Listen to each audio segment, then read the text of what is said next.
السلام علیکم ناظرین، آج کا ہمارا سبق ہے ایمان والے کی قدر و قیمت، جس کے مصنف ہے مولانا صہیب احمد خان قاسمی۔ تو چلیے ناظرین بلا تاخیر شروع کرتے ہیں۔ اعوذ باللہ من الشیطان الرجیم، بسم اللہ الرحمن الرحیم۔ ایمان والے کی قدر و قیمت۔ اللہ رب العزت نے اپنی قدرت کاملہ سے پوری کائنات اور تمام مخلوقات کو پیدا فرمایا اور حضرت انسان کو تمام مخلوقات پر فوقیت عطا فرمائی، اس کو عقل اور فہم نصیب فرمایا۔ اس انسان نے اپنے عقل و سمجھ کے ذریعے سے مختلف چیزیں ایجاد کیے جن سے اپنی ضرورتیں پوری کرتا ہے، اور اپنی جان و مال کی حفاظت کے لیے بڑے بڑے طاقتور ہتھیار بنائے۔ انسان نے بندوق، رائفل، مشین گن بنائی، توپ اور میزائل تیار کیے، خطرناک لڑاکا طیارے فضا میں اڑائے، ان کے ذریعے سے آبادیوں کو ویرانے میں تبدیل کرنے والے بم اور ایٹم بم برسائے۔ یہ وہ قوتیں اور طاقتیں ہیں جس کو انسان نے اپنے ہاتھوں سے بنایا ہے۔ اس کے علاوہ وہ طاقتیں ہیں جو اللہ رب العزت نے بنائی ہے۔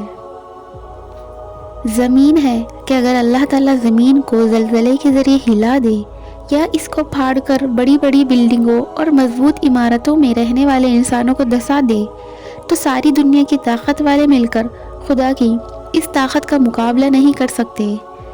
اسی طرح ہوا کی طاقت کو اللہ تعالیٰ آزاد کر دے تو ساری دنیا مل کر اسے روک نہیں سکتی۔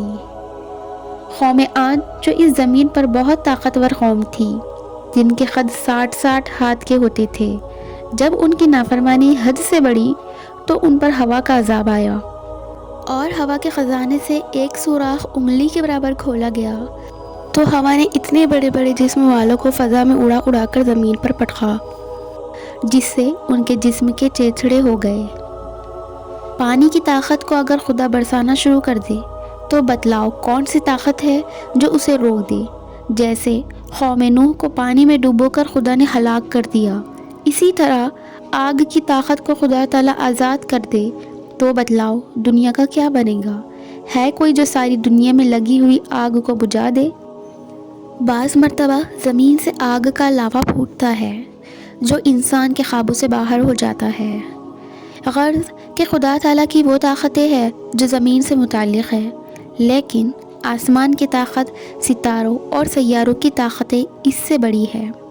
اگر ساری دنیا میں آندھی اور طوفان چل جائے یا زمین پر زلزلہ آ جائے یا آگ لگ جائے یا پانی میں ڈوب جائے، تب بھی آسمانی نظام میں کوئی فرق نہیں آئے گا، اور ان سے بڑی طاقت ان فرشتوں کی ہے جو خدا کے حکم سے اس نظام کو لے کر چلتے ہیں، جیسا کہ حضرت جبرائیل علیہ السلام، حضرت میکائیل علیہ السلام، حضرت اسرافیل علیہ السلام، حضرت عزرائیل علیہ السلام اور خدا تعالیٰ کے عرش کو اٹھانے والے فرشتوں کو اللہ رب العزت نے کتنی طاقت عطا فرمائی ہے۔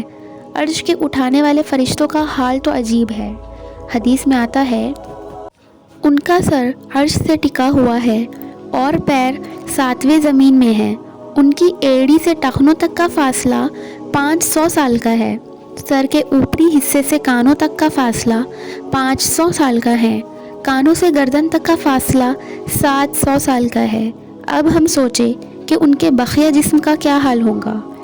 یہ سب اللہ تعالیٰ کی عظمت کے سامنے سر جھکائے ہوئے ہیں۔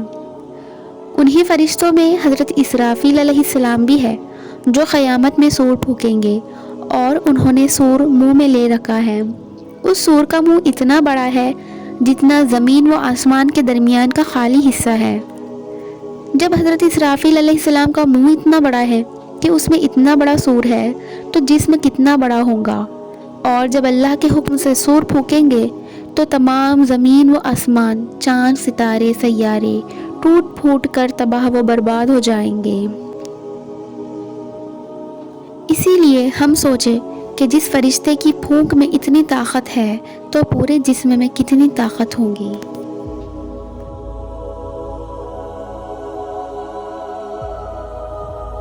اللہ کے نبی صلی اللہ علیہ وسلم کا ارشاد ہے، مجھے کیسے چین آئے، اسرافیل نے سور منہ میں لے لیا ہے اور گھٹنے ٹیک دیے ہیں، کان لگا دیے ہیں، پیشانی جھکی ہوئی ہے، اللہ تعالیٰ کے حکم کا انتظار ہے کہ حکم ملے اور میں سور میں پھونک مار دوں تاکہ قیامت قائم ہو کر حساب و کتاب ہو، اور اللہ کے نیک بندے اپنی اچھی زندگی کے بدلے میں جنت میں جائے اور نافرمان اپنی بری زندگی کی سزا پائے۔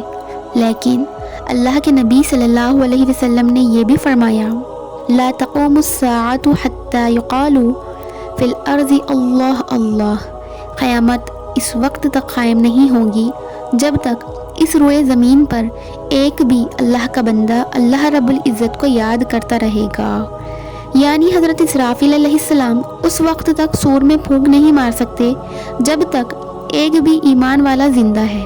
جس دن سارے ایمان والے دنیا سے اٹھ جائیں گے وہ دن دنیا کا آخری دن ہوگا، پھر چاہے غیر ایمان والوں سے دنیا بھری ہو لیکن خدا تعالیٰ کو ان کی کوئی پرواہ نہیں ہوگی اور خدا تعالیٰ یہ ساری دنیا توڑ پھوڑ کر تباہ و برباد کر دیں گے۔